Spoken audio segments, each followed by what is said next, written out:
What's happening, everybody? It's Sean with Reactions to the Classics, and today we're going to continue our journey of Johnny Cash's American recording series. We had part 1 last month. This month it's American 2, Unchained, brought to us by a friend, longtime patron supporter of the channel, Carl. Thank you, Carl. Carl's going to take us through all 5 of these month by month. Cannot wait. The first one was absolutely fantastic. Basically Johnny and some acoustic and a couple of live tracks. So I'm really looking forward to this one. Never heard any of these songs, at least to my knowledge. Let's get into a little bit of quick background on this. Unchained, also known as American 2 Unchained, is the second album in Johnny Cash's American recording series and is 82nd overall. Yeah, try to take that, an 82nd album. It was released on November 5th, 1996 by American Recordings. Like all of Cash albums for American Recordings, Unchained was produced by the great Rick Rubin. The album received a Grammy for Best Country Album, and Cash was nominated for Best Male Country Performance for his version of Rusty Cage. The album was recorded over a 6-month period at Sound City Studios, Ocean Way Studios, Rick Rubin's home studio, and the Cowboy Arms and Recording Spa in Nashville, Tennessee. In contrast to the first album, as I mentioned, Cash played alone, all acoustic. He's backed by Tom Petty and the Heartbreakers. Their guest appearances by country music veteran Marty Stewart. He has additional guitar on half the songs.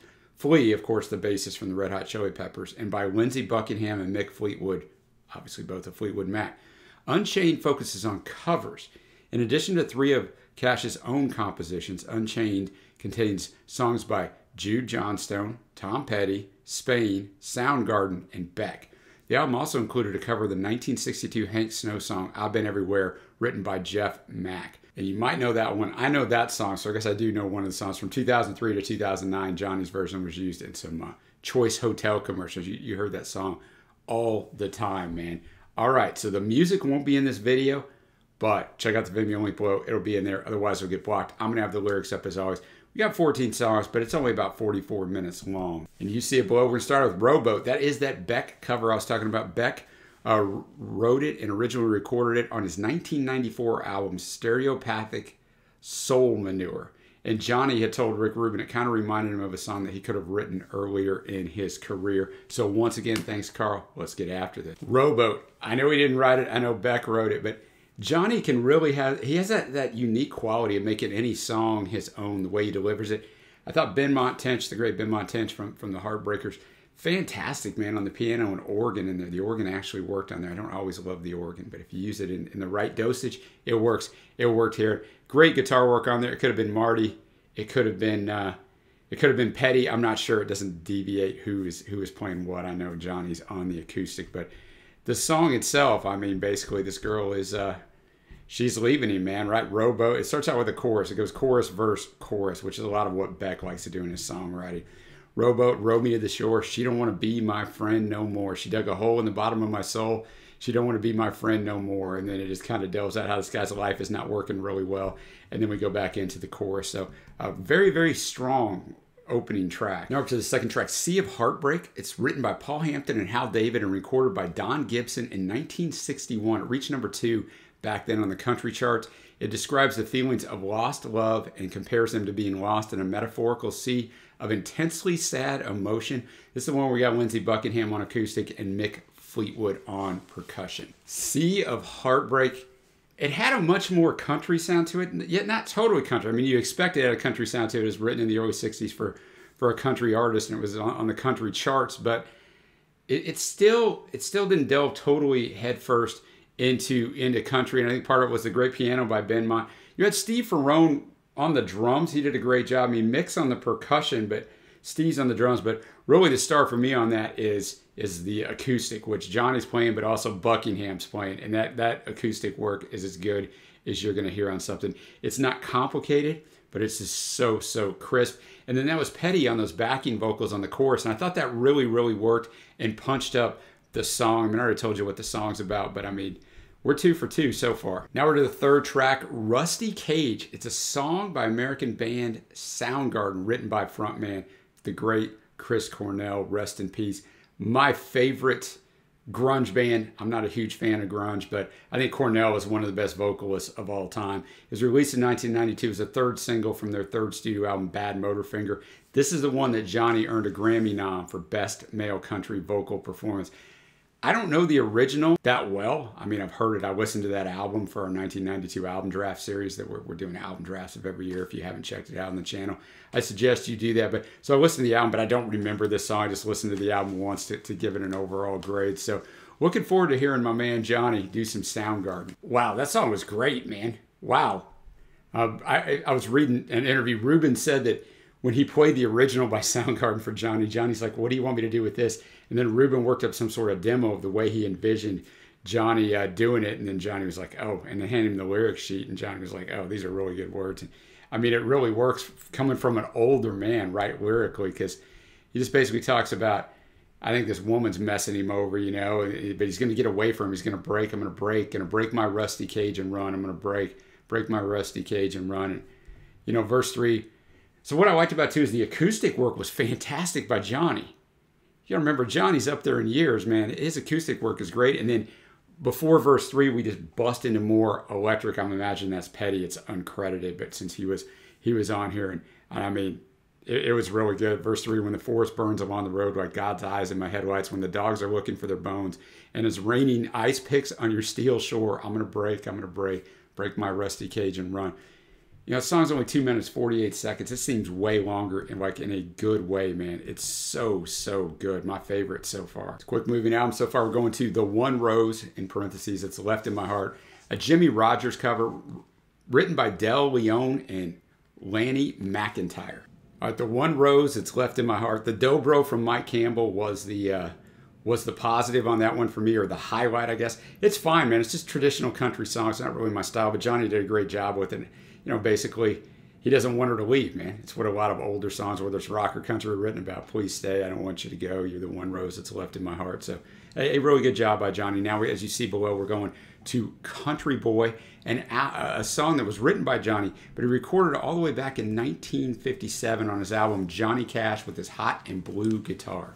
Country Boy, Johnny holding up the idea of being that country boy and how nice it is at the very end. I wish I was you and you was me.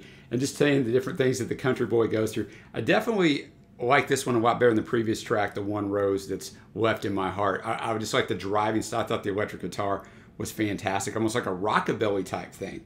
I mean, a lot of lyrics. I mean, Johnny has a lot of lyrics for a 1957 song here, so that one was quite enjoyable.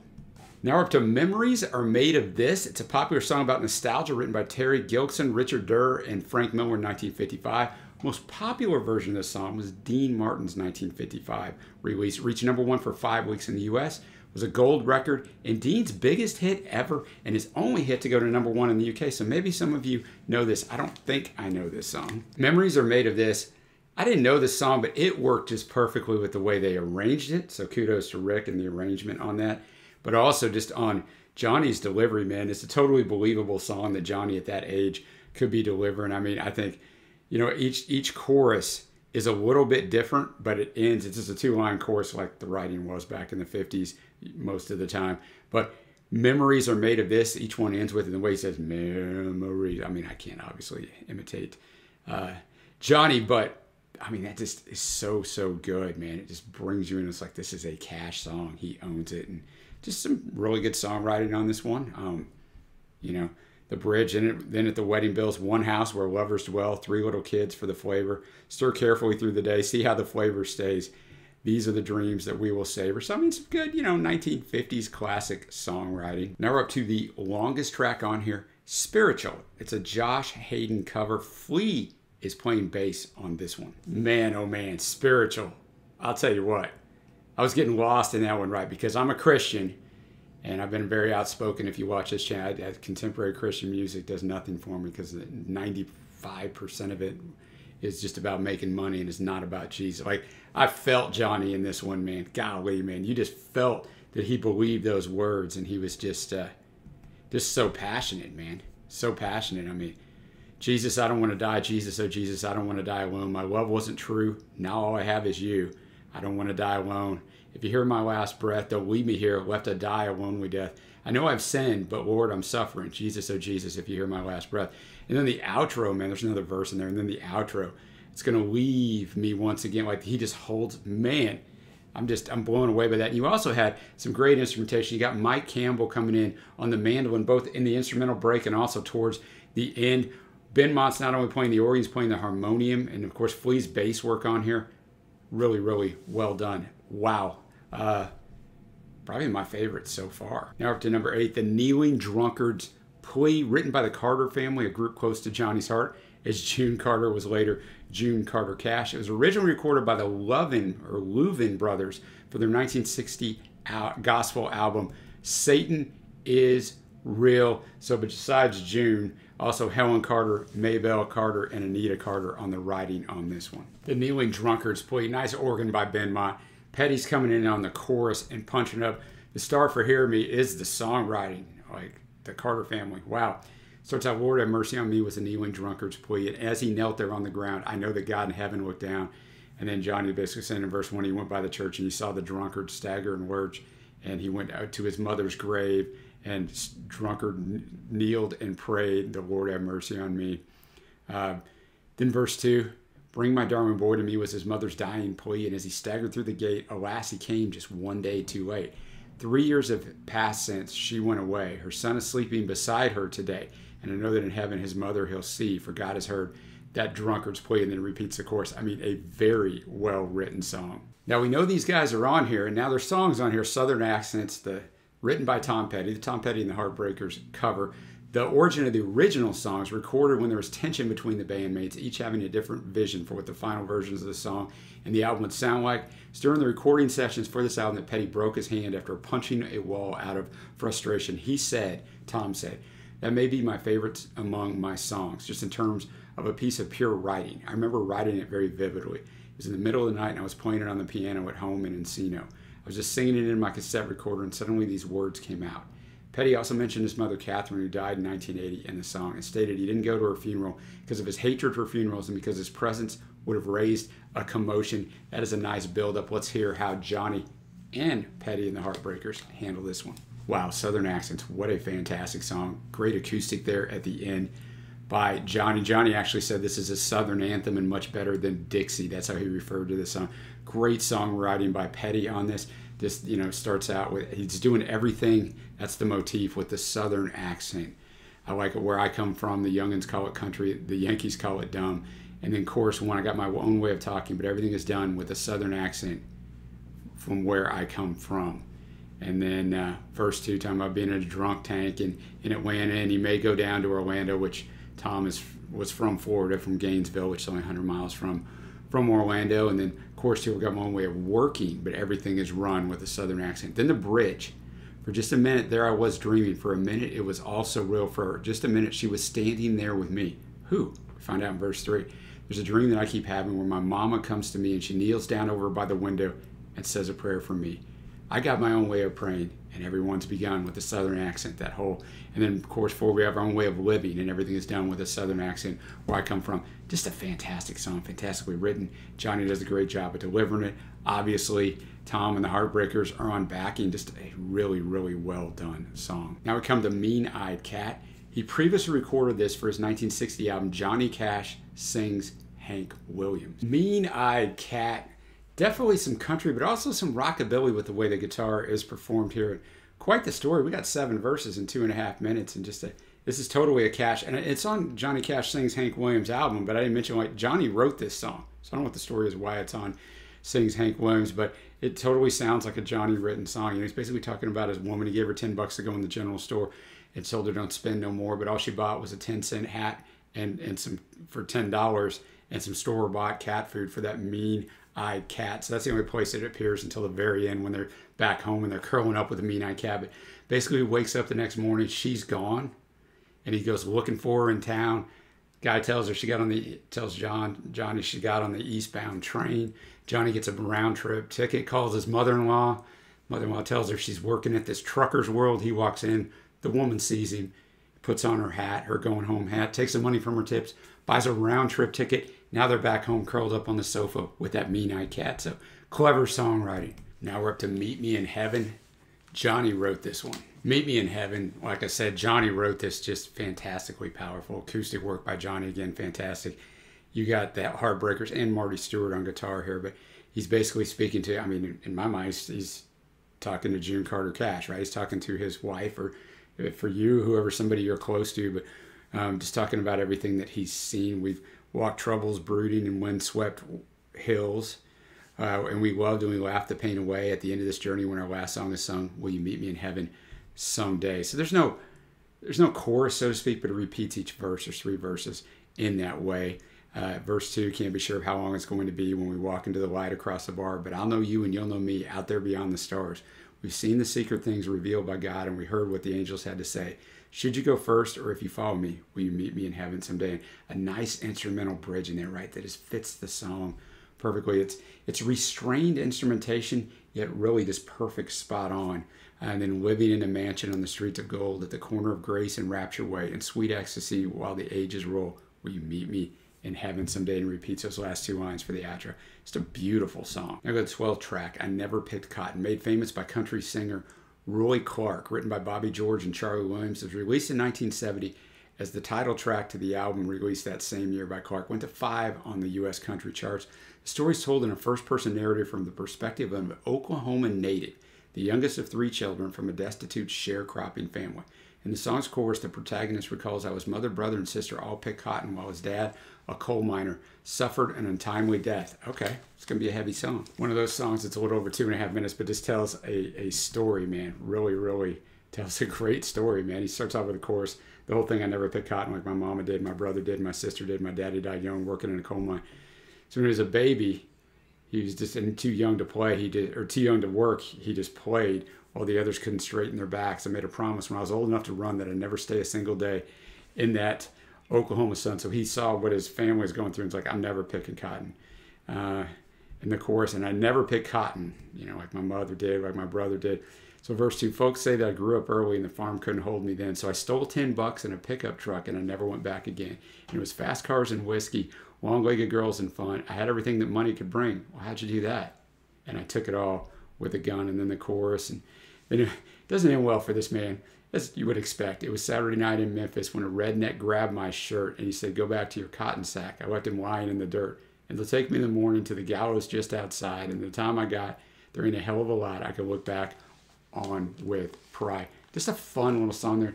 Petty came in again on the chorus. It's just a nice touch on those songs when he pops in. Him and Johnny, their voices complement each other so well. We got 2 tracks left. We're up to Unchained. It's a Jude Johnstone cover and was liked enough to be the title of this album. Unchained, just one of those songs that's much more powerful, with Johnny delivering it in the later years of his life. You just feel the power of it. So I've been grateful, I've been ungrateful, I've been unwise, restless from the cradle. Now I realize it's so hard to see the rainbow through glasses dark as these. Maybe I'll be able from now on my knees. So he's lived a hard life, and he's kind of pessimistic and looking at things through a different kind of lens, right? Those dark glasses. And then of course, oh, I am weak, oh, I know I am vain. Take this weight from me, let my spirit be unchained. And that's kind of what he's got a verse 2 in there, but it reminds me of Matthew 11:28 through 30 in the Bible. Jesus says, come to me, all you who are weary and burdened, and I will give you rest. Take my yoke upon you and learn from me, for I am gentle and humble in heart, and you will find rest for your souls, for my yoke is easy and my burden is light. Now, I would say I'm 99.9% sure that's what's being referenced in this song, but just a powerful song, obviously, coming, especially, like I said, from an older wise man like Johnny. Now we're to that last track that I think most of us know if we were around at the time, because we know it from the commercial. I didn't know anything about it, but I've Been Everywhere. It's actually written by an Australian country singer, Jeff Mack, in 1959 and made popular by Lucky Star in 1962. And so it's kind of cool because the song's been taken by different countries, and just though obviously the places are changed. So the song originally had Australian towns, and then eventually had New Zealand, and then different versions have been done in different countries. It was a #1 U.S. country hit for Hank Snow, and 68 on the Hot 100 back in 1962. Let's finish this thing off. Well, what a good way to finish. I've Been Everywhere. Mr. Cash doing himself a little bit of rapping, man. A little bit of rapping for Johnny. It is what it is. He's been everywhere, man. Just a well-done song, a fun song, brings a smile to your face. You can really feel the charisma of Johnny on this one more than any of the other songs. You could feel the power of him on the other songs. They weren't designed to feel his charisma. You just feel his charisma. I could see him smiling up on stage on that one, just in my mind. So now we're getting to my favorite tracks. There's a lot of them on here just because, it's a really well done album, which I'll get into in a minute on my score, but also there's 14 tracks. So honorable mention, actually the first track, Rowboat, and the second track, Sea of Heartbreak, and then I'm also going with this last track. Got to throw I've Been Everywhere in there. It's a fun track. My faves, there's a lot of them. Rusty Cage, Southern Accents, Meet Me in Heaven, Unchained, and my very favorite song on here, Spiritual, is fantastically powerful song. Now we're going to get to my overall score. Look, the first album in this series was absolutely fantastic. Johnny and his acoustic. I thought it was going to be hard for this one to top. I don't know if this one quite is as good, but it very well may be, man. I'm going to be at a sky-high 8.25 on this. And I got to tell you, when I did the research for this and saw the covers and who they were covers of, I thought, well, no, this isn't going to be nearly as good. Well, I was definitely wrong on that, and it's not the first time, and I know it won't be the last. But a fantastic album. I can't wait for the third album, which will be coming up next month. If you're watching this in live time, if you're not, check out the Johnny Cash playlist, and it's probably in there already. But thank you to Carl for bringing this to me. I'd heard all about these albums, but I've never listened to one, so this has been fantastic. Thank you, everybody, for joining us. You have to support us in any way, like Carl does. We really, really appreciate it. Check out the Patreon link below or the Patreon link on the end screen. Until next time, guys, I will see you.